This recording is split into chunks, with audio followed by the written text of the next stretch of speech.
নমস্কাৰ পুনৰবাৰ আটাইকে স্বাগতম জনাইছো।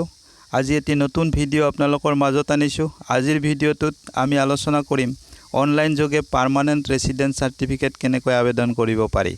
সহজতে যাক PRC বা স্থায়ী বাসিন্দাৰ প্ৰমাণপত্ৰ বুলি কোৱা হয় আৰু সেই স্থায়ী বাসিন্দাৰ প্ৰমাণপত্ৰ এতিয়া অতি সহজে মোবাইল বা কম্পিউটাৰৰ সহায়ত আবেদন কৰিব পাৰি অনলাইন যোগেদি।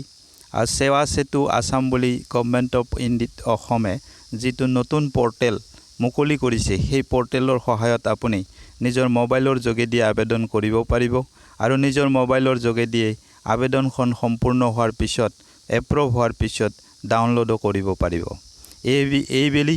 যিসকল ছাত্ৰ-ছাত্ৰীয়ে মেট্ৰিক বা হায়াৰ সেকেন্ডাৰী উত্তীৰ্ণ হৈছে তেওঁলোকক হায়াৰ এডুকেশ্যনৰ ক্ষেত্ৰত এই PRC খনৰ দৰকাৰ হ'ব। গতিকে আশা কৰোঁ এই ভিডিঅ'টো ছাত্ৰ-ছাত্ৰী অভিভাৱক লগতে আপোনালোক আটাইৰে উপকৃত হ'ব। এই ভিডিঅ'টো স্কিপ নকৰাকৈ প্ৰত্যেকটো ষ্টেপ আপোনালোকে ভালকৈ চালে অতি সহজে নিজৰ মোবাইলৰ যোগেদি আবেদন সম্পূৰ্ণ কৰিব পাৰিব। তেনেহলে জানো আহক এই প্ৰসেসখিনি এই ষ্টেপখিনি। তো নাম্বাৰ 1 ষ্টেপ আপুনি আপোনাৰ মোবাইলৰ ব্ৰাউজাৰত লিখিব সেৱা সেতু বুলি লিখিলে আপুনি এটা পোৰ্টেল দেখা পাব সেৱা সেতু আসাম। সেৱা সেতু বুলি আপুনি ব্ৰাউজাৰত লিখিলে এই পোৰ্টেলটো আপুনি দেখা পাব sewasetu.assam.govt.in। এই পোৰ্টেলটো আপুনি খুলিব। তেতিয়া আপুনি ফাৰ্স্ট পেজখন এনেকুৱা ধৰণে দেখা পাব। ইয়াত আপুনি দেখিব সিটিজেন সাৰ্ভিসেস বুলি অপচন এটা আছে। এই অপচনটো আপুনি ক্লিক কৰিব। নেক্সট আপোনাৰ এই পেজটো খোল খাব। এই পেজটোত আপুনি সাৰ্চ বক্স এটা দেখিব। এই সাৰ্চ বক্সটোত আপুনি সিম্পলি লিখিব পাৰ্মানেণ্ট ৰেচিডেন্স সাৰ্টিফিকেট অথবা PER বুলি লিখিলে হ'ব। PER বুলি আপুনি লিখিব। তেতিয়া আপুনি দেখা পাব PER বুলি লিখিলে আপুনি তলফালে বহুত কেইটা অপচন দেখা পাব। তো নাম্বাৰ 2 যিটো অপচন আছে অপচনটো আপুনি চাই লওক। অপচনটো আছে আপোনাৰ application for permanent resident certificate for higher education, যিটো হোম এণ্ড পলিটিকেল ডিপাৰ্টমেণ্টে ইস্যু কৰে। তো হায়াৰ এডুকেশ্যনৰ কাৰণে গভৰ্নমেণ্টে PRC দিয়ে আৰু সেই PRC খন এপ্লাই কৰিবলৈ হলে আপুনি প্ৰসিড বুটামটো ক্লিক কৰিব। সফালে দেখিব প্ৰসিড বুটাম এটা আছে আৰু এই প্ৰসিড বুটামটো আপুনি ক্লিক কৰিব।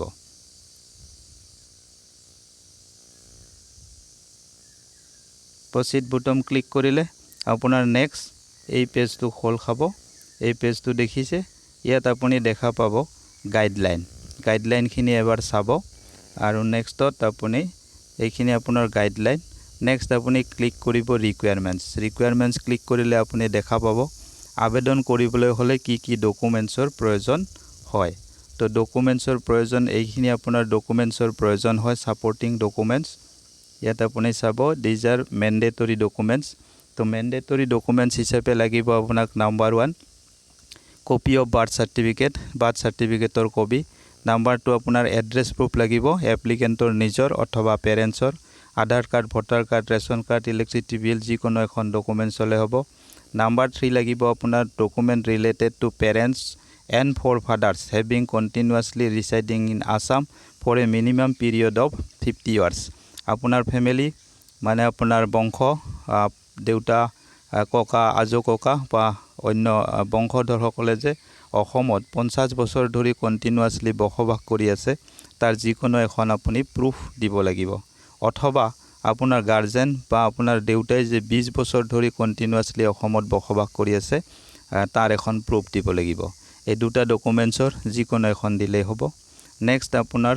লাগিব নাম্বাৰ 4 ডকুমেন্টছ। সেইটো হৈছে ৰেকৰ্ডছ অফ ইমুভেবল প্ৰপাৰ্টি। আপোনাৰ মাটি বাৰীৰ প্ৰুফ, মাটি বাৰী যে আছে আপোনাৰ বংশৰ নামত আৰু তাৰ কাৰণে আপোনাৰ land revenue up to date যিখন খাজনা ৰিচিপ্ট আছে তাৰ কপি আপুনি দিব লাগিব। নাম্বাৰ 5ত আছে আপোনাৰ certified copy of voter list to check the linkage. Number 3ত আপুনি যিটো ডকুমেন্টছ দিব 50 বছৰ বা 20 বছৰ ধৰি থকাৰ প্ৰুফ, তাত যাৰ নাম থাকিব তেওঁৰ লগত আপোনাৰ যিটো সম্পৰ্ক লিংকেজ এই লিংকেজটো দেখাবৰ কাৰণে আপুনি ভোটাৰ লিষ্টৰ চাৰ্টিফাইড কপিখন দিব লাগিব। সেইখন আপুনি DC অফিচৰ পৰা এপ্লাই কৰি ল'ব পাৰিব। নেক্সট নাম্বাৰ 6 আছে আপোনাৰ এপ্লিকেণ্টৰ HSLC সাৰ্টিফিকেট অথবা এডমিট কাৰ্ড আৰু নাম্বাৰ 7 আছে পাসপোৰ্ট সাইজ ফটোগ্ৰাফ তো এইখিনি হৈছে আপোনাৰ ম্যান্ডেটৰি ডকুমেন্টস নেক্সট আপুনি দেখা পাব অপশনাল ডকুমেন্টস অপশনাল ডকুমেন্টসত আছে number 1 copy of Indian passport যদি আছে পাসপোৰ্টৰ কপি নহলে আপোনাৰ সাৰ্টিফাইড কপি অফ NRC 1951 আমাৰ বহুতৰে ঘৰত 1951 ৰ সাৰ্টিফাইড কপি আছে NRC ৰ কপিটো দিব লাগিব আৰু নাম্বাৰ 2 আছে আপোনাৰ এমপ্লয়মেন্ট সাৰ্টিফিকেট যদি চাকৰি কৰি আছে এপ্লিকেন্টে তেনেহলে যত চাকৰি কৰি আছে তাৰ পৰা আপুনি এমপ্লয়াৰৰ পৰা এখন সাৰ্টিফিকেট দিব লাগিব আৰু নাম্বাৰ 3 আছে আপোনাৰ copy of PRC of any member of family আপোনাৰ ফ্যামিলিৰ যদি কোনোবাই অলৰেডি PRC পাইছে যাৰ PRC ইস্যু হৈছে আছে তেওঁৰ PRC খন আপুনি আপলোড কৰিব লাগিব তো এই তিনিটা হৈছে আপোনাৰ অপশনাল ডকুমেন্টস যদি আছে আপুনি আপলোড কৰিব আৰু যদি নাই তেনেহলে আপলোড নকৰিলে হ'ব কিন্তু ওপৰৰ ডকুমেন্টস কেইটা ম্যান্ডেটৰি হেকেইটা আপুনি আপলোড কৰিবই লাগিব নেক্সট আপোনাৰ লিখা আছে ইয়াতে নেক্সট আছে আপোনাৰ সাৰ্ভিস চাৰ্জ যেটো আপোনাৰ পেমেন্ট যেটো ফিজ দিব লাগে এই ফিজটো আপোনাৰ 10 টকা আপুনি ফি দিব লাগিব কনভিনিয়েন্স ফিজ তো এতিয়া যিখিনি ডকুমেন্টসৰ কথা কলো সেই ডকুমেন্টসখিনি আপুনি PDF ফৰমেটত 1 MB কৈ কম সাইজত প্ৰথমতে আপুনি এটা ফোল্ডাৰত সেভ কৰি ৰাখিব আৰু যিখন আপোনাৰ ফটো আছে সেইখন আপোনাৰ JPG ইমেজত 1 MB কৈ কম সাইজত সেভ কৰি ৰাখিব এপ্লাই কৰাৰ আগতে তো এইখিনি সেভ কৰি ৰখাৰ পিছত আপুনি ওপৰ ফালে যাব ইয়াত এটা অপচন দেখা পাব এপ্লাই তো এপ্লাই অপচনটো আপুনি ক্লিক কৰিব লগে লগে আপোনাৰ এই পেজটো খোল খাব এই পেজটো হৈছে আপোনাৰ সিটিজেন লগইন ইয়াত আপুনি আপোনাৰ নিজৰ মোবাইল নাম্বাৰ লিখিব আৰু এই যেটো সিকিউৰিটি কোড আছে এই বক্সটোত ফিল আপ কৰি সেন্ড OTP বুটাম ক্লিক কৰিব আপোনাৰ মোবাইলত এটি OTP আহিব OTP টো আপুনি এন্টাৰ কৰি সাবমিট কৰিব তেতিয়া আপোনাৰ সিটিজেন লগইন কমপ্লিট হ'ব আৰু এই পেজটো দেখিবলৈ পাব ইয়াত আপুনি স্কিপ নাও কৰিব স্কিপ নাও কৰিলে নেক্সট এই পেজটো খোল খাব এইখন হৈছে আপোনাৰ আবেদনৰ ফৰ্ম এই ফৰ্মখন আপুনি ফিল আপ কৰিব লাগিব ইয়াত আপুনি দেখা পাব ফৰ্মখন আপুনি ফিল আপ কৰিব লাগিব 1 by 1 আপুনি ভালকৈ ফিল আপ কৰিব নাম্বাৰ 1 ইয়াত আছে আপোনাৰ প্ৰমাণপত্ৰৰ ভাষা কোনটো ভাষাত আপোনাৰ সাৰ্টিফিকেটখন বিচাৰে আবেদনকাৰীৰ নাম ফাদাৰ্স নেম মাদাৰ্স নেম আপোনাৰ email ID date of birth এই গুটেইবিলাক আপুনি ফিল আপ কৰিব লাগিব তললৈকে গৈ থাকিব ফৰ্মখন দীঘল হয় আৰু এই গুটেই ফৰ্মখন আপুনি ভালকৈ ফিল আপ কৰিব ইয়াত আপোনাৰ এড্ৰেছ পাৰ্মানেন্ট এড্ৰেছ আহিব কাৰেন্ট এড্ৰেছ আহিব পাৰ্মানেন্ট এড্ৰেছত আপুনি কিমান বছৰ ধৰি আছে আৰু কাৰেন্ট এড্ৰেছত কিমান বছৰ ধৰি আছে এই গুটেইবিলাক ডাটা আপুনি দিব লাগিব ইয়াত আপুনি দেখা পাব এই গুটেইখিনি ডাটা দিব লাগিব নেক্সট আপুনি PRC খন কি কাৰণে বিচাৰিছে হায়াৰ এডুকেশ্যন লিখিব লাগিব তাৰ পিছত আপুনি হেহতিয়াকৈ কোনখন স্কুলত আপুনি পঢ়িছে বা পঢ়ি আছে তাৰ বিষয়ে তাৰ স্কুলখনৰ নামটো আপুনি দিব লাগিব তো এই গুটেইখিনি আপুনি ভালকৈ ফিল আপ কৰিব ফিল আপ কৰিলে নেক্সট আপোনাৰ আহিব যিখিনি ডকুমেন্টসৰ কথা অলৰেডি কৈ আহিছিলো এই ম্যান্ডেটৰি ডকুমেন্টস আৰু অপশনাল ডকুমেন্টস খিনি আপুনি আপলোড কৰিব লাগিব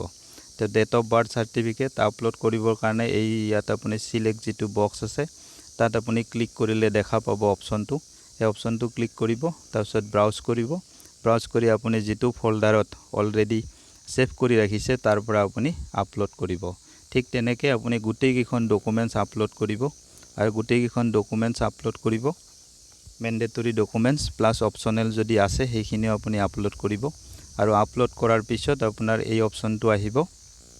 আপুনি তলত দেখিব সেভ এণ্ড নেক্সট আৰু এই সেভ এণ্ড নেক্সট অপশনটোত আপুনি ক্লিক কৰিব ক্লিক কৰিলে আপোনাৰ নেক্সট আহিব এইখন পেজ আহিব এই পেজটোত আপোনাক খুদিছে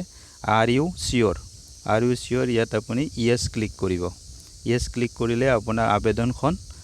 কমপ্লিট হ'ব সম্পূৰ্ণ হ'ব তেতিয়া আপুনি যিখন আবেদন কৰিলে যিখিনি ডাটা আপুনি ভৰালে তাৰ প্ৰিভিউ খিনি ইয়াত দেখা পাব আপোনাৰ নাম এড্ৰেছ বা যিবিলাক আপুনি ডকুমেন্টস আপলোড কৰিছে সেইখিনি আপুনি দেখা পাব আৰু সেই গুটেইখিনি এবাৰ চাই ল'ব আৰু যদি ওকে আছে তেনেহলে আপুনি পেমেন্ট অপশনলৈ যাব মেক পেমেন্ট মানে আপুনি ফিটো পেমেন্ট কৰিব তো পেমেন্ট অপশন মেক পেমেন্ট অপশনটো ক্লিক কৰিলে